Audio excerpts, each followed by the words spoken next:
आज महामहिम राष्ट्रपति श्रीमती द्रौपदी मुर्मू 5 दिनिया ओडिशा गस्तरे आसी आज सकाळ 9टा समय भुवनेश्वर एक स्वतंत्र हेलिकप्टर पुरी रे पहुंची सेठारु महामहिम राष्ट्रपति श्रीमंदिर अभिमुखे यात्रा करथिले। महामहिम राष्ट्रपति मेडिकल छकरू चाली चाली श्रीमंदिर सम्मुख रे पहुंची गजपति महाराज श्री श्री दिव्यसिंह देव श्रीमंदिर मुख्य प्रशासक डॉक्टर अरविंद पाढ़ी पुरी जिलापाल आईन विभाग सचिव जिला आरक्षी अधीक्षक विनीत कुमार अग्रवाल समेत राष्ट्रपति कैलिक पंडा छत्तीसा निजोगर महानायक जनार्दन पारजोशी महामहिम को स्वागत करते। महामहिम राष्ट्रपति श्रीमंदिर भितर को चतुर्था मूर्ति को दर्शन करने को प्रवेश करते।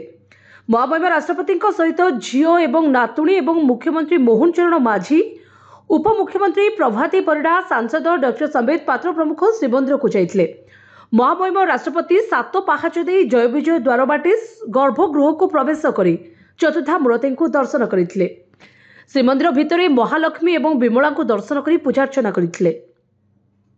श्रीमंदिर में श्रीजीव मानकर दर्शन कर 22 पाहाच दे सिंहद्वार को फेरी सिंहद्वार सम्मुखें अरुण स्तंभ को प्रणिपात करते। यह अवसर में महामहिम राष्ट्रपति को श्रीमंदिर प्रशासन पक्षर एक पट्टचित्र महाप्रसाद एवं खंडुआ प्रदान कर राष्ट्रपति को देखापी पुरी सहर जनसाधारण एवं आखपाख अंचल लोकों समेत बाहर आसीथिबा पर्यटक माने सिंहद्वार सम्मुख में रुंड होते। सिंहद्वार सम्मुख आज लोकारण्य हो उठिथिला। लोक मानकर हुलहुली एवं शंख ध्वनि रे समग्र बड़दाण्ड प्रकंपित हो उठिथिला। राष्ट्रपति सुरक्षा पाई पुलिस प्रशासन पक्षर व्यापक सुरक्षा व्यवस्था करा जायथिला। ब्यूरो रिपोर्ट जे न्यूज।